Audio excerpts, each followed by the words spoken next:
Fox News Alert, you're looking at video from the day 4 American hostages were released from Iran. Now, bombshell report claims on that very same day the Obama administration secretly shipped $400 million cash to Iran. Here to react, anti-terror advocate Joe Connor. His father was actually killed by terrorists, later granted clemency under President Clinton. We're going to talk about that. But first, ransom money? God, of course. The Iranians have admitted it. You know what the first thing I thought of when I heard this was? I thought of Ronald Reagan. The day he came into office, January 20th, 1981, the Iranians gave up their hostages because they respected him, and maybe they feared him a bit.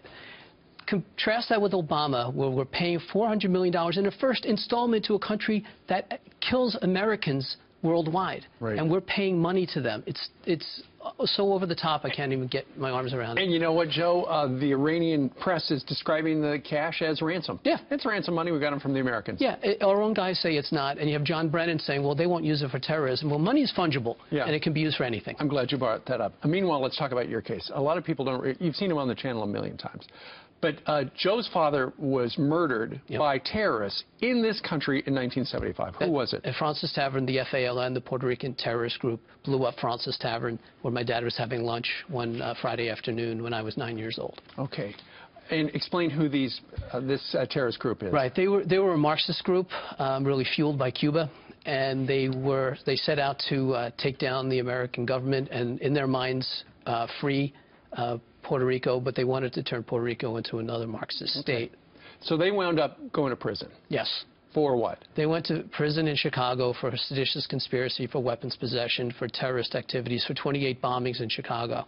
How many bombings are across the country? About 130 between 1974 and 1983. So they killed a number of people? They killed 6 people, 4 at Francis Tavern. They were never convicted of the Francis bombing, right. But they were put away for 70 years, generally speaking, for the 14 of them. So let's fast forward into the late 90s. Sure. What was going on with Hillary Clinton? Well, Hillary Clinton was a carpetbagger looking to become the senator from New York. She was former First Lady. She was current First Lady at the time. Oh, that's right. And she was looking to become the senator from New York, and they cut a deal releasing the FALN terrorists, offering them clemency. Who cut the deal? It was between Hillary Clinton, Eric Holder, her husband, Bill Clinton, Luis Gutierrez, and other terror advocates who were looking to get these guys released. They turned down the clemency at first. They took 30 days to accept it. One of them, Oscar Lopez, is still in prison because he turned it down. What I'm getting at here is Mrs. Clinton is running for President of the United States when she released terrorists to help her politically. So you're saying, Joe, just to be clear, what you're saying is Hillary Clinton wanted clemency for these guys who were in prison who killed your father because it would help her get elected senator? Yes. That's what happened. And that when she talks about prosecuting a war on terror, she is completely not qualified, and it needs to be known what she will do. And it reminds me of what happened with Benghazi. I saw poor Mrs. Smith on the TV yesterday saying she felt like dirt because the way they treated her son and they ignored him.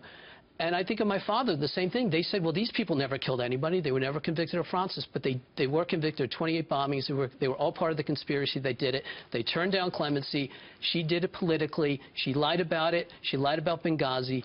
It's the same. Benghazi is an extension of what she did with the FALN terrorists. And that's who's running for president.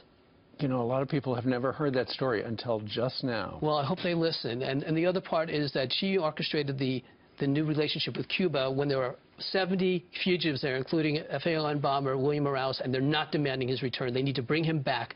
Bring back terrorists, fight this war. All right. Joe Connor, thank you very much. Anytime, Steve. Thank you. Now we know that story. Thank you.